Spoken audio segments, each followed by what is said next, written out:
সুপ্রিয় দর্শক, স্বচ্ছতা ও জবাবদিহিতার মধ্য দিয়ে সুশাসন প্রতিষ্ঠার ব্রত নিয়ে আয়োজিত তথ্যভিত্তিক সচিত্র প্রতিবেদনমূলক অনুষ্ঠান শেষ কোথায় এর পক্ষ থেকে আমি সৈয়দ মাহমুদুল ইলা আপনাদের জানাই সাদর আমন্ত্রণ। আমাদের আজকের বিষয় ভোলা জেলা প্রশাসনের ভ্রাম্যমাণ আদালতের বিভিন্ন কার্যক্রম নিয়ে। আসুন আমাদের মূল অনুষ্ঠানে। প্রিয় দর্শক, আমরা এই মুহূর্তে অবস্থান করছি ভোলা সদরে মাছ বাজারে। আমরা দেখতে পাচ্ছি বা আপনারা দেখতে পাচ্ছেন আমার হাতে একটি পালা আছে, যে পালাটি কোনো পাথর টাথর ছাড়াই সে একদিকে হেলে আছে। আমরা এ ব্যাপারে কথা বলছি এই মাছ বাজারের দোকানদার যিনি মাছ বিক্রি করছেন তার সাথে। কি নাম আপনার? আব্দুল খালেক। আপনি কতদিন যাবত মাছের ব্যবসা করেন? প্রায় 30 বছর স্যার। এই যে আপনার যে এই পালা দিয়েই তো মাছ বিক্রি করেন? জি স্যার। পালাটা কি ঠিক আছে না একদিকে হেলে আছে? স্যার একদিকে একটু হেলে আছে। এই যে হেলে আছে এটাকে ঠিক না অন্যায়? স্যার এটা এই মুহূর্তের জন্য নয় স্যার, আমি কিন্তু দিয়ে দিই। আপনি দিয়ে দেওয়ালে হবে না, আপনি এটা ঠিক না অন্যায়? এটা অন্যায় স্যার। কথা বলছি, আমাদের সাথে আছেন জেলা প্রশাসনের ভ্রাম্যমাণ আদালতের নির্বাহী ম্যাজিস্ট্রেট মহোদয়। আমরা তার সাথে এই যে আপনি দেখতে পেলেন যে এই পালাটি ঠিক নাই এবং যিনি মাছ বিক্রেতা তিনিও তার অপরাধ স্বীকার করছে এবং অপরাধ বুঝতে পারছেন। এ ব্যাপারে আপনি কি ব্যবস্থা গ্রহণ করছেন? অ্যাকচুয়ালি এটা আমাদের ওয়েটস অ্যান্ড মেজার্স যে রুলস আছে 1987 তার 32 ধারা মতে এটা একটা অপরাধ, শাস্তিযোগ্য অপরাধ, এবং এর জন্য ওনাকে 500 টাকা জরিমানা করা হয়েছে এবং ওনাকে ভবিষ্যতে যদি একই অপরাধে উনি আবার দোষী সাব্যস্ত হন তবে 1000 পরিমাণ আরও বাড়ানো হবে। অনাদায়ে তাকে 2 সপ্তাহের বিনাশ্রম কারাদণ্ড প্রদান করা হয়েছে। প্রিয় দর্শক, আপনারা দেখতে পেলেন যে এই ভোলা মাছ বাজারে যিনি পালা যার ওজন যেটা দিয়ে দেবেন সেটা ঠিক না থাকার কারণে এই মাছ বিক্রেতাকে 500 টাকা জরিমানা করা হয়েছে, অনাদায়ে 2 সপ্তাহের কারাদণ্ড দেওয়া হয়েছে। আমরা আশা করব আপনারা যারা মাছ ব্যবসার সাথে জড়িত আপনি নিশ্চয়ই একজন ক্রেতার তার অধিকার, তার ভোক্তার অধিকার আপনি নিশ্চিত করবেন, এমনটাই আশা করে এদেশের প্রতিটি মানুষ। আমাদের কাছে অভিযোগ ছিল যে গোস্তের দোকানে ওজনে গোস্ত কম দিয়ে থাকে। আমরা যখন সচিত্র প্রতিবেদন সংগ্রহ করতে ম্যাজিস্ট্রেট টিম নিয়ে এই বাজারে আসি এবং ওজন দেখতে গিয়ে আমরা পাথরে দেখতে পাই যে আসলে ওজন কম দিচ্ছে। কথা বলছি এ ব্যাপারে দোকানের মালিকের সাথে। কি নাম আপনার? মোহাম্মদ মাইনুদ্দিন। কতদিন যাবত গোস্তের ব্যবসা করেন? এই তো প্রায় 15-16 বছর। আপনার পাথরে যে কম এটা আপনি জানেন? আমি জানা নাই স্যার। এই যে ওজনে কম দিচ্ছেন এটা ঠিক করছেন না অন্যায় করছেন? অনেক বড় অন্যায় হয়েছে, যারা এবার বেশি দিয়ে দিই আমরা। আপনি বেশি দিলেও সেটা অন্যায়, আপনি বেশি দেবেন কেন? ঠিক আছে স্যার। আর এই যে একজন ক্রেতা যখন তার কাছে কত করে কেজি বেচেন গোস্ত? 270 টাকা কেজি। এখন 1 কেজি গোস্ত উনি নিচ্ছে, উনি কি 250 টাকা আপনাকে দেয়? যে না, আপনি 270 টাকা নিচ্ছেন কিন্তু তাকে ওজনও কম দিচ্ছেন, এটা ঠিক করছেন না অন্যায় করছেন? ওজন কম দেওয়া তো অন্যায়। অন্যায় স্বীকার করছেন? যে অন্যায়। অন্যায় বুঝতে পারতেছেন? যে স্যার অন্যায়। আমরা এখানেই পেয়েছি ভ্রাম্যমাণ আদালতের নির্বাহী ম্যাজিস্ট্রেট মহোদয়কে, আমরা তার সাথে কথা বলছি। এই যে আপনি দেখতে পেলেন যে ওজনে কম দিচ্ছে এবং জনগণও বলছে ওজনে কম দিচ্ছে এবং তারাও দেখতে পেয়েছেন, এই ব্যাপারে আপনি কি ব্যবস্থা গ্রহণ করছেন? এ ব্যাপারে আমরা জেলা প্রশাসন সবসময় নিয়মিত অভিযান পরিচালনা করি। আজকে এসে তার ওজনে আমরা কম পেয়েছি, এর জন্য তাকে বাংলাদেশ ওয়েটস অ্যান্ড মেজার্স আইনে তাকে আমরা 1000 টাকা জরিমানা করছি, অনাদায়ে তাকে 1 সপ্তাহের বিনাশ্রম কারাদণ্ডে দণ্ডিত করা হলো। প্রিয় দর্শক, আপনাদের উদ্দেশ্যে বলছি, আপনাদের মাছ থেকে আপনারা যারা এই গোস্তের ব্যবসা করেন আপনাদের দৃষ্টি আকর্ষণ করে বলছি, আপনি কোনো অবস্থাতেই কোনো ক্রেতাকে কম দেবেন না, তার ন্যায্য পাওনা তাকে পরিশোধ করবেন। তা না হলে আজকে এই ছেলেটির যেমন জরিমানা হয়ে গেল, অনাদায়ে তার জেল হয়ে গেল, ঠিক তেমনি আপনাকেও একদিন এরকম আইনের সম্মুখীন হতে হবে। তাই এদেশের প্রতিটি মানুষের দাবি, আপনি ভোক্তা অধিকার, তার অধিকার যতটুকু, তার প্রাপ্য যতটুকু ততটুকু দিতে কোনো কৃপণতা করবেন না, এমনটাই আশা করে এদেশের প্রতিটি মানুষ। আমরা যখন এই বাজারে সচিত্র প্রতিবেদন সংগ্রহ করতে গোস্তের বাজারে ঢুকে যাই, ঠিক সেই মুহূর্তে আমরা পেয়ে যাই যে ছোট ছোট ছাগলের বাচ্চা, যেখানে নিয়ম আছে মা ছাগি হলে তার বয়স মিনিমাম 2 বছর হতে হবে, 2 বছরের নিচে হলে সে ছাগি জব করা যাবে না। কিন্তু আমরা যে বাচ্চাগুলোকে দেখতে পাচ্ছি এখানে বেশ কয়েকটি বাচ্চা আছে, তার ভিতর 3টি বাচ্চার বয়স খুব বেশি হলে 5 মাস, 4 থেকে 5 মাস বয়স হবে। এ ব্যাপারে কথা বলছি যিনি মাংস বিক্রেতা তার সাথে। কি নাম আপনার? আমার নাম ফারুক স্যার। কতদিন যাবত গোস্তের ব্যবসা করেন? 50 বছর। এই যে 50 বছর যাবত ব্যবসা করেন, এই বাচ্চাগুলোর বয়স কত হবে? 5-6 মাস হবে। এই 5-6 মাস বয়সের বাচ্চা যে আপনি জব করতেছেন বা এনেছেন, এটাই ঠিক করছেন না অন্যায় করছেন? অন্যায় করছে আপনি জানেন না যে 2 বছরের নিচে এগুলো জব করা যায় না? স্যার, নলেজে দেয় না আমাকে। এই যে আজকে যে জানলেন, এরপরে কি করবেন? আর করুম না স্যার, এবং যদি কেউ করতে চায় তাদের কি করবেন? না করে দিন। বাধা দিবেন? জি, তা আপনি আপনার ভুল বুঝতে পারতেছেন? বলছি স্যার। ভুল স্বীকার করছেন? কথা বলছি ভ্রাম্যমাণ আদালতের নির্বাহী ম্যাজিস্ট্রেট মহোদয়ের সাথে। এই যে ছোট ছোট বাচ্চাগুলো এখানে জব করছে এবং সে তার অপরাধও স্বীকার করছে, আপনি এই ব্যাপারে কি সিদ্ধান্ত নিচ্ছেন? এটা আসলে উনি গবাদি পশু জবাই নিয়ন্ত্রণ এবং মাংস নিয়ন্ত্রণ অধ্যাদেশ 1957 মতে 57-এর 5 ধারা মতে উনি এটা একটা অন্যায় করেছেন। কারণ মা ছাগল কখনোই 2 বছর বয়সের নিচে জবাই করা যায় না, কিন্তু এখানে উনি মাত্র 6 মাসের বাচ্চা ছাগল জবাই করতে নিয়ে এসেছেন, যেটা কিনা একটা অন্যায়। এবং ওনাকে ওই একই আইনের 7 ধারা মতে ওনাকে 1000 টাকা জরিমানা দণ্ডনীয় করা হয়েছে এবং ওনাকে 1 সপ্তাহের বিনাশ্রম কারাদণ্ড দেওয়া হচ্ছে জরিমানা আদায়ে, এবং ছাগল 2টি বাজেয়াপ্ত করা হচ্ছে। প্রিয় দর্শক, আমরা এই সচিত্র প্রতিবেদন সংগ্রহ করতে এসে আমরা ঢুকে পড়ি আরেকটি নিত্য প্রয়োজনীয় দ্রব্য সামগ্রী যিনি বিক্রি করেন তার দোকানে। আমরা সেখানে কি দেখতে পাই? আমরা দেখতে পাই, আপনারা দেখতে পাচ্ছেন যে এই পালাতে হাফ কেজি, এই যে আপনারা আমার হাতে যে পাথরটি দেখতে পাচ্ছেন, এটা হলো এই বিএসটিআইয়ের আন্তর্জাতিকভাবে স্বীকৃত একটি পাথর। এই পাথর দিয়ে আমরা যখন এই দোকানের ব্যবহার করা যে পাথরটি ওজন করছি, এটার কোনো বিএসটিআইয়ের কোনো সিলও এই পাথরে নেই। আমরা যখন এটা ওজন দিচ্ছি তখন আমরা কি পেলাম? কি নাম আপনার? মোহাম্মদ বিল্লাল হোসেন। কতদিন যাবত এই ব্যবসা করেন? 5-7 বছর। এই যে আপনার পাথর কি ঠিক আছে? জি না স্যার, এই যে পাথর ঠিক নেই, এটা ঠিক করছেন না অন্যায় করছেন? অন্যায় করছে স্যার। অন্যায় বুঝতে পারছেন? জি স্যার। অন্যায় স্বীকার করছেন? জি স্যার। কথা বলছি ভ্রাম্যমাণ আদালতের নির্বাহী ম্যাজিস্ট্রেট মহোদয়ের সাথে। এই যে আমরা দেখতে পেলাম যে এই দোকানে পাথরে অনেক কম, এবং এটা এলাকার জনসাধারণ দেখলেন এবং তাদেরও দাবি যে একজনকে সাজা দিলে যেন অন্যরাও বুঝতে পারে যে সাজার কোনো অংশই কম না এবং এটা গ্রহণযোগ্য, এবং এই সাজা তাকে পেতেই হবে, এই ধরনের একটি সিদ্ধান্তে তারা উপনীত হতে চায়। যেহেতু আপনি এই ভ্রাম্যমাণ আদালতের একজন নির্বাহী ম্যাজিস্ট্রেট, আপনার কাছে অত্র এলাকার জনসাধারণের দাবি, উনি যে ওজনে কম দিচ্ছে এবং সে তার ভুলও স্বীকার করছে, এই ব্যাপারে আপনি কি ধরনের সিদ্ধান্ত গ্রহণ করছেন? ভোক্তা অধিকার সংরক্ষণ আইনের 47 ধারা মতে এটা একটা অনেক বড় অন্যায়, এবং যেটার জন্য কিনা উনি সর্বোচ্চ 1 বছর মেয়াদের কারাদণ্ড এবং 50 লক্ষ টাকা পর্যন্ত জরিমানা দণ্ডে দণ্ডিত হতে পারেন। যেহেতু এটা ওনার প্রথম অপরাধ, সো আমি ওনাকে 3000 টাকা জরিমানার দণ্ডে দণ্ডিত করছি এবং অনাদায়ে 15 দিনের বিনাশ্রম কারাদণ্ডে তাকে দণ্ডিত করা হচ্ছে। এবং পরবর্তীতে যদি উনি আবার একই অপরাধে ধরা পড়েন তাহলে ওনার সাজা আরও বেশি হবে। আমরা এই মুহূর্তে যে দোকানটিতে অবস্থান করছি, এই দোকানে বিক্রি হচ্ছে গুঁড়ো মশলা। সেখানে হলুদের ফাঁকি আছে, মরিচের ফাঁকি আছে, এবং হলুদ আছে, মরিচ আছে। এর দামও কিন্তু অনেক। আমরা সেখানে কি দেখতে পাচ্ছি? আপনারা দেখুন, আমার সামনে যে পালাটি আছে, আমরা হাফ কেজির একটি পাথর দিয়েছি। আমাদের সরকারি যে পাথর সেটি আমরা আমাদের বাম সাইডে দিয়েছি, ডান পাশে আরেকটি উনি যে পাথরটি ব্যবহার করছেন সেই পাথরটি দিয়েছি। কিন্তু আমরা কি দেখতে পাচ্ছি? ইতিমধ্যেই ঠিক অন্যদিকে হেলে আছে, সরকারি পাথরটা যেদিকে আছে সেদিকে হেলে আছে। তাহলে সে কি করছে? ওজনে কম দিচ্ছে। আমরা কথা বলছি এই দোকানের মালিকের সাথে। কি নাম আপনার? কাজী আব্দুর রহিম। কতদিন যাবত এই ব্যবসা করছেন? 20 বছর। আপনি কি সবসময় এরকম কম দিয়ে আসছেন, না এই পাথরে এটা? আমি কোনো সময় কম দিইনি স্যার, এখন কীভাবে কী হয়েছে আমি জানি না। এই পাথরটা কি আপনার দোকানের না অন্য কারো? আমার দোকানের। তা এটা দেখে কি মনে হচ্ছে আপনার কাছে? কম হচ্ছে? কম হচ্ছে। এটা অন্যায় করছেন? জি। আপনি আপনার ভুল বুঝতে পারতেছেন? ভুল স্বীকার করছেন? জি। কথা কথা বলছি ভ্রাম্যমাণ আদালতের নির্বাহী ম্যাজিস্ট্রেট মহোদয়ের সাথে। এই যে আপনার সামনে একটি পালা ঝুলছে এবং সেখানে ওজনে তিনি কম দিচ্ছেন, এ ব্যাপারে আপনি কি ব্যবস্থা গ্রহণ করছেন? এটা দীর্ঘদিন যাবৎ এভাবে ওজনে কম দেওয়ার অভিযোগ আসছিল আমাদের কাছে। আজকে মোবাইল কোর্টে এসে অনেক জনগণের সামনে আমরা সরজমিনে এগুলো দেখলাম, এবং এর জন্য ওনাকে ভোক্তা অধিকার আইনের 47 ধারার মধ্যে 4000 টাকা জরিমানা করা হচ্ছে এবং অনাদায়ে 15 দিনের বিনাশ্রম কারাদণ্ডে ওনাকে দণ্ডিত করা হলো। আমাদের দেশে প্রতিটি মানুষই জানি যে জীবন রক্ষাকারী একটি প্রতিষ্ঠান আছে, তাকে বলা হয় মেডিসিনের দোকান বা ওষুধের দোকান। সেই জীবন রক্ষাকারী ওষুধের দোকানে যদি আমরা গিয়ে পাই মেয়াদ উত্তীর্ণ ওষুধ তার শোকেছে সাজিয়ে রাখা, এবং বিভিন্ন ধরনের ওষুধ, বিভিন্ন কোম্পানির ওষুধ সাজিয়ে রেখেছেন,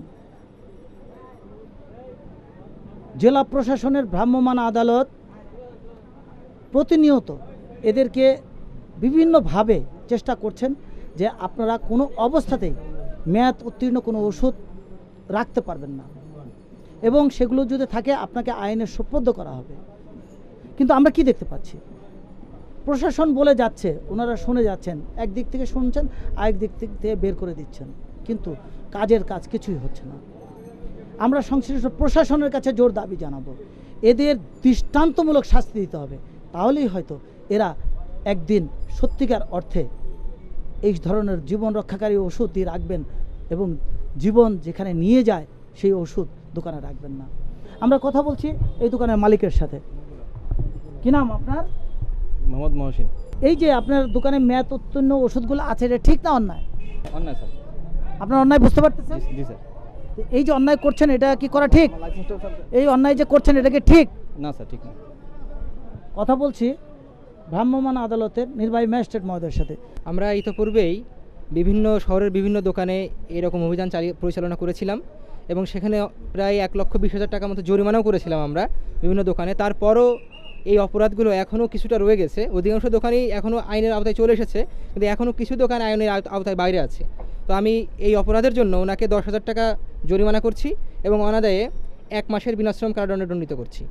আমরা যখন এই ভোলা শহরে বিভিন্ন জিনিসপত্রের উপর মোবাইল কোড করছি, ঠিক সেই মুহূর্তে আমরা রাস্তায় পেয়ে যাই একটি আয়ুর্বেদীয় ওষুধ বিক্রেতা প্রতিষ্ঠান। ভোলা জেলা প্রশাসনের মোবাইল কোড যখন সেই স্থানটিতে ঢুকে পড়েন, সেই বিক্রেতাকে জিজ্ঞাসা করেন তার বিক্রয়ের উপর লাইসেন্স, কিন্তু উনি কোনো লাইসেন্স ইস্যু দেখাতে পারেননি। সেই সাথে উনি একটি ট্রেড লাইসেন্স দেখিয়েছেন, যে ট্রেড লাইসেন্সটি ইস্যু হয়েছে 13/7/2011-তে, কিন্তু সেখানে যে এই প্রতিষ্ঠানের মালিকের নাম লেখা হয়েছে সুবোধ কুমার চৌধুরী, যেটা আপনারা দেখতে পাচ্ছেন, এই যে আমার পাশে যে ছবিটি দেখা যাচ্ছে, উনি বিগত 10 বছর পূর্বে উনি মারা গিয়েছেন। সেই ব্যক্তির নামে একটি ট্রেড লাইসেন্স করে অন্যায়ভাবে আইনকে বৃদ্ধাঙ্গুলি দেখে কোনো ওষুধ বিক্রির কোনো ড্রাগ লাইসেন্স নেই এবং কোনো অনুমোদনও নেই, যা উনি আমাদেরকে দেখাতে পারেননি। এভাবে উনি এইখানে ওষুধ বিক্রি করছেন। আমরা কথা বলছি এই প্রতিষ্ঠানের যাকে আমরা পেয়েছি তার সাথে। কি নাম আপনার? আশুতোষ নন্দী। আপনি কতদিন যাবত এই প্রতিষ্ঠানে আছেন? এখানে আছি, এনে আসছি 3 মাস ধরে। এর আগে কোথায় ছিলেন? হাজীগঞ্জ। এই যে এখানে এসছেন, এই ওষুধগুলো বিক্রি করছেন, কিসের ভিত্তিতে বিক্রি করছেন? সেটা কোম্পানির ট্রেড লাইসেন্স, কোম্পানির ডাক লাইসেন্স সেখানে থাকে, কোম্পানির অনুমোদিত হিসাবে এখানে কোম্পানির দোকান চাকরি করি, এই হিসাবে। তো কোম্পানির ট্রেড লাইসেন্স, শুধু এই ট্রেড লাইসেন্সের উপরে কি ব্যবসা হয়? ট্রেড লাইসেন্সের উপর ব্যবসা হয় না। আপনারা যে ডাক লাইসেন্স কথা বলছে, এটা আমাদের হেড অফিসে থাকে, এটা হেড অফিসের ইয়েতে সব কিছু হয়। এই যে সুবোধ কুমার চৌধুরী, উনি কোথায়? উনি মারা গেছে। কত বছর আগে মারা গেছেন? অত অনুমানিক 10-12 বছর আগে। 10-12 বছর আগে। আর এই ট্রেড লাইসেন্সটা কবে করেছেন? এটা 2011-তে করা হয়েছে। একজন মৃত ব্যক্তির নামে ট্রেড লাইসেন্স করেছেন কেন? এটা কোম্পানির যে হিসাবে নাম চেঞ্জ করা নাই, নাম চেঞ্জ না করে এই আগের অনুপাতেই করানো হয়েছে। আমরা কথা বলছি, আমাদের সাথে আছেন ভ্রাম্যমাণ আদালতের নির্বাহী ম্যাজিস্ট্রেট মহোদয়, আমরা তিনার সাথে। এটা এক প্রকার জালিয়াতি, এবং জেলা প্রশাসনকে না জানিয়েই তারা অবৈধভাবে এই ওষুধগুলো বহুদিন যাবৎ বিক্রি করে আসছিল, এবং এখানে যার নামে লাইসেন্স হয়েছে উনি অনেক আগেই মারা গিয়েছেন, 10 বছর আগেই মারা গিয়েছেন। তো এটা একটা নিশ্চিত জালিয়াতি, এবং আমরা এর জন্য এই দোকানটাকেই পুরো সিলগালা করে দিব, এবং এই কোম্পানির বিরুদ্ধে নিয়মিত মামলা দায়ের করার ব্যবস্থা গ্রহণ করা হবে। আর এখানে আমরা বেশ কিছু ওষুধপত্র আবার দেখতে পাচ্ছি, যেগুলো হলো গিয়ে মেয়াদ উত্তীর্ণ হয়ে গেছে, সেগুলোও বিক্রি করছে। সেজন্য কী ব্যবস্থা নিচ্ছেন? মেয়াদ উত্তীর্ণ ওষুধ বিক্রি করার কারণে ভোক্তা অধিকার সংরক্ষণ আইনের আওতায় তাকে 5,000 টাকা জরিমানা দণ্ডিত করা হয়েছে, অনাদায়ে তাকে 15 দিনের বিনাশ্রম কারাদণ্ডে দণ্ডিত করা হয়েছে।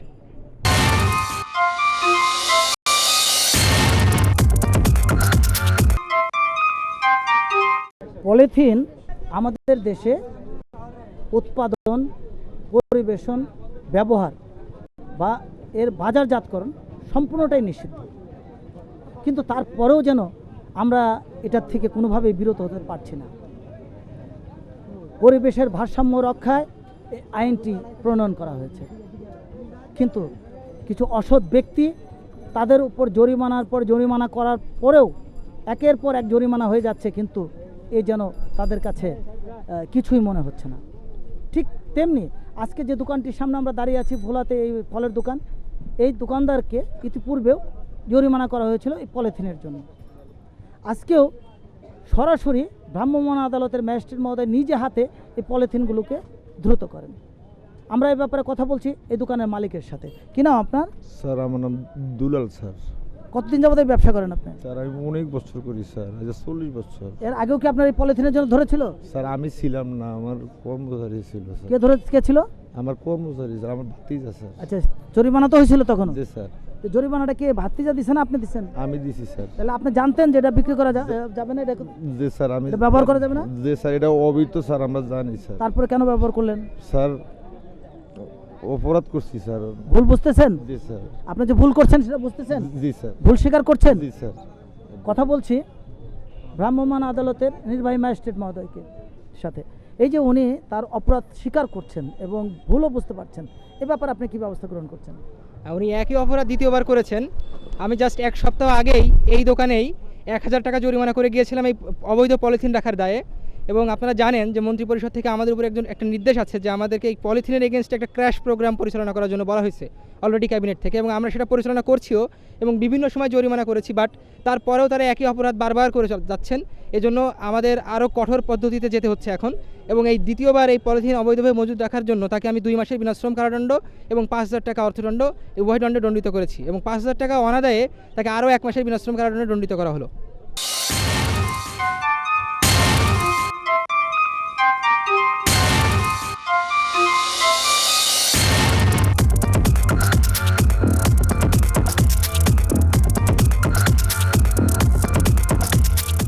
প্রিয় দর্শক, আমরা এই মুহূর্তে অবস্থান করছি একটি আইসক্রিম ফ্যাক্টরিতে। এই আইসক্রিমকে কে না ভালোবাসে? আমাদের ছোট সোনামণি থেকে শুরু করে আবাল বৃদ্ধ বনিতা সকলেই এই আইসক্রিমকে ভালোবাসে। কিন্তু সেই আইসক্রিম কী দিয়ে তৈরি হচ্ছে আমরা কি কখনো দেখেছি? আমরা যখন এ ব্যাপারে সচিত্র প্রতিবেদন সংগ্রহ করতে এই প্রতিষ্ঠানে আসি তখন আমরা অনেক কিছু সেখানে দেখতে পাই। কাপড়ের রং ব্যবহার করা হচ্ছে, ঘন চিনি ব্যবহার করা হচ্ছে, স্যাগারিন ব্যবহার করা হচ্ছে, বাজারের নষ্ট পাউডার দুধ ব্যবহার করা হচ্ছে এবং নোংরাযুক্ত পানি ব্যবহার করা হচ্ছে। এর সমন্বয়ে তৈরি হচ্ছে আইসক্রিম। আমরা আমাদের সোনামণিদেরকে বা আমরা নিজেরাই নিজেদের অজান্তে কি খাচ্ছি? ক্যান্সার আক্রান্ত বিভিন্ন জিনিস খাচ্ছি, দুরারোগ্য ব্যাধি ক্যান্সারে আক্রান্ত হচ্ছে। আমরা এ ব্যাপারে কথা বলছি এই প্রতিষ্ঠানের ম্যানেজারের সাথে। কি নাম আপনার? আমার নাম দুলাল। এখানে কি কি দিয়েছেন? এখানে দুধ আছে, গুঁড়ো চিনি আছে, স্যাকারিন আছে। এটা দিয়ে আপনি কি করবেন? এটা দিয়ে 2 টাকা দামের আইসক্রিম বানাবো। এই যে আমরা বেশ কিছু রং দেখলাম, এই রংগুলো কিসের? এটি আইসক্রিমে মিলিয়ে কালার করি। আচ্ছা, এই যে ঘন চিনি ব্যবহারের কি পারমিশন আছে আপনার? এটা কোম্পানি এনে দিয়ে আমি ব্যবহার করি। আমরা যখন এই সচিত্র প্রতিবেদন সংগ্রহ করতে আসি তখন আমরা এখানে পেয়েছি স্যানিটারি ইন্সপেক্টরকে। আমরা তার সাথে কথা বলছি।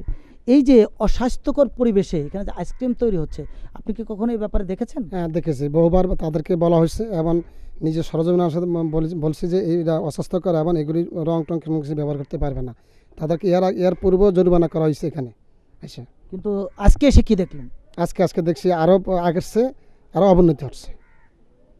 কথা বলছি, আমরা পেয়েছি পিএসটিআর ঊর্ধ্বতন কর্মকর্তাকে। আমরা তার সাথে কথা বলছি। কি নাম আপনার? মনির হোসেন।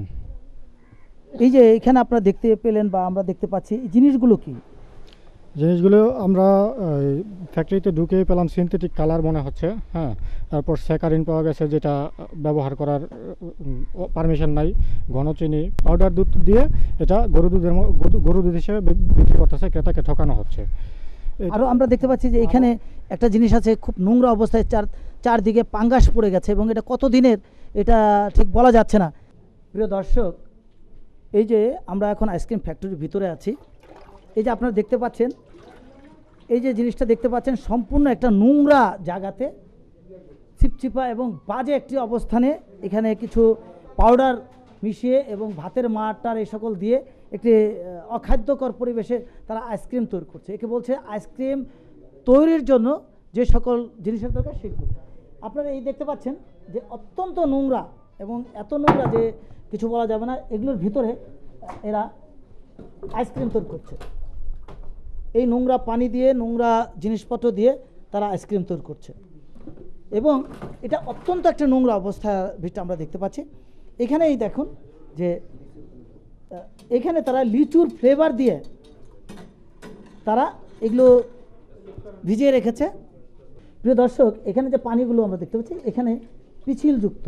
আমরা জিজ্ঞাসা করছি এর ভিতরে কী আছে, কী আছে এর ভিতরে? এটার ভিতরে বালি আছে, স্যাকারিন আছে, চিনি আছে, চিনি আছে। আর এই যে এটা কি আছে?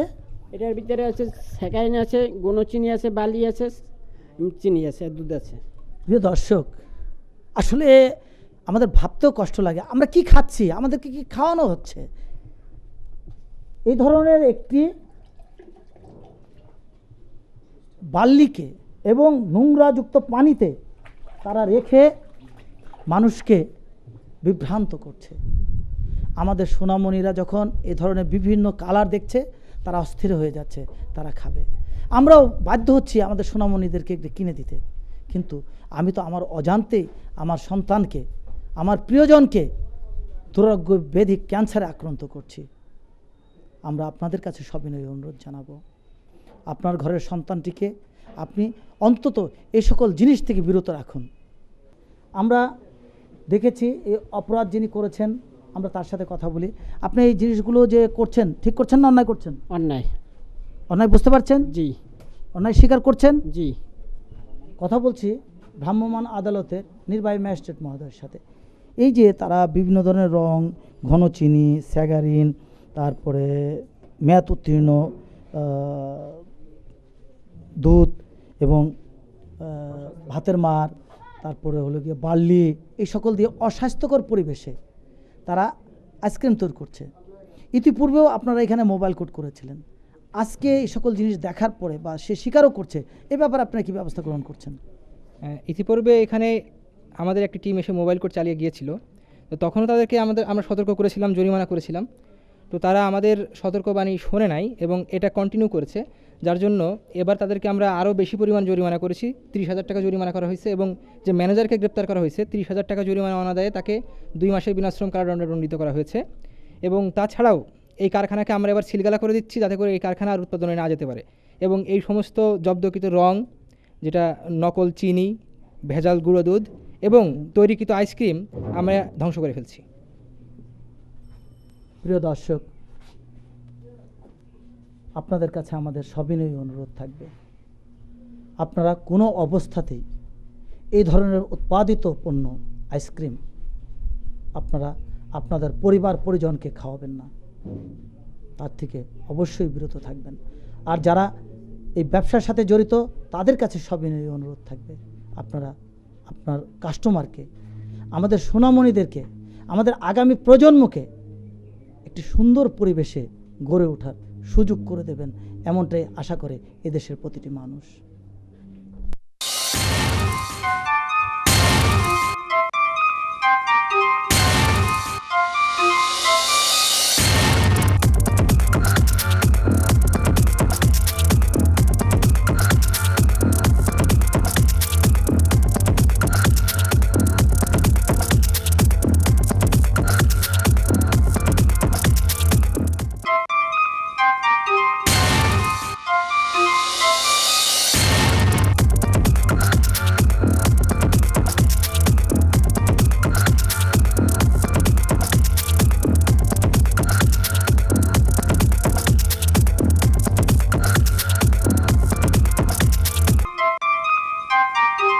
কথা বলছি ভোলা জেলার জেলা প্রশাসক খন্দকার মুস্তাফিজুর রহমান সাহেবের সাথে। ভোক্তা অধিকার আইন বাস্তবায়নে কী ধরনের ব্যবস্থা গ্রহণ করছেন? ভোক্তা অধিকার সংরক্ষণ আইন 2009 জারি হয়েছে। এই আইনের মাধ্যমে জনগণ তাদের অধিকার সম্পর্কে জানতে পেরেছে। জনগণের অধিকার আছে ন্যায়সম্মত দামে পণ্য পাওয়ার, সঠিক ওজনের পণ্য পাওয়ার। এই বিষয়ে আমরা বিভিন্ন মিটিংয়ে বলে থাকি এবং যাতে কেউ কম ওজনে পণ্য না দেয়, ভেজাল পণ্য বিক্রি না করে, সেজন্য আমাদের ম্যাজিস্ট্রেটরা প্রতিনিয়ত মোবাইল কোর্ট পরিচালনা করছেন বা মোবাইল কোর্টের আওতায় এনে অপরাধীর শাস্তি দেওয়া হচ্ছে। এর ফলে জনগণ জানতে পারছে তাদের অধিকার সম্পর্কে এবং অপরাধীরাও সতর্ক হচ্ছে। মোবাইল কোর্ট পরিচালিত হওয়ায় এলাকার জনসাধারণ কতটুকু উপকৃত হচ্ছে বলে আপনি মনে করেন? মোবাইল কোর্ট পরিচালনার মাধ্যমে জনগণ বেশ উপকৃত হচ্ছে। আমাদের নির্বাহী ম্যাজিস্ট্রেটগণ পুলিশ সহ গিয়ে শহরে জমিনে অপরাধীদের শনাক্ত করছেন, হাতে ধৃত করার পর তাদেরকে এই আইনের আওতায় বিচার করছেন। তাদের স্বীকারোক্তির ভিত্তিতে সাজা দেওয়া হয়, সাক্ষী হাজির থাকে, তখন সব লোক জানতে পারে যে এই ব্যক্তি অপরাধ করেছে। তিনি অপরাধ করেন, তিনিও বুঝেন তার কৃতকর্মের জন্য তাকে সাজা দেওয়া হচ্ছে। এর ফলে জনগণের মধ্যে সচেতনতা সৃষ্টি হয়েছে এবং অপরাধীরাও ভয়ে তারা তাদের অপরাধমূলক কর্মকর্ম থেকে বিরত থাকছে। প্রিয় দর্শক, আজকে যে বিষয়গুলো আপনাদেরকে দেখানো হলো, এই বিষয়গুলো ভোলা জেলার জেলা প্রশাসনের ভ্রাম্যমাণ আদালতের বিভিন্ন কার্যক্রম। ভোলা জেলার জেলা প্রশাসন নিয়মিত অভিযান পরিচালনা করছে ভোক্তা অধিকার বাস্তবায়নের জন্য। আমরা আশা করব আগামী দিনগুলোতেও তাদের এই চেষ্টা অব্যাহত থাকবে। আমাদের অনুষ্ঠান দেখে কেমন লাগলো জানিয়ে আমাদের কাছে লিখতে পারেন। আমাদের কাছে লেখার ঠিকানা প্রযোজক শেষ কোথায়, কক্ষ নম্বর 223, বাংলাদেশ টেলিভিশন, টেলিভিশন ভবন, রামপুরা, ঢাকা। মোবাইল 01715253539। আমাদের আগামী অনুষ্ঠান দেখার আমন্ত্রণ জানিয়ে শেষ করছি। খোদা হাফেজ।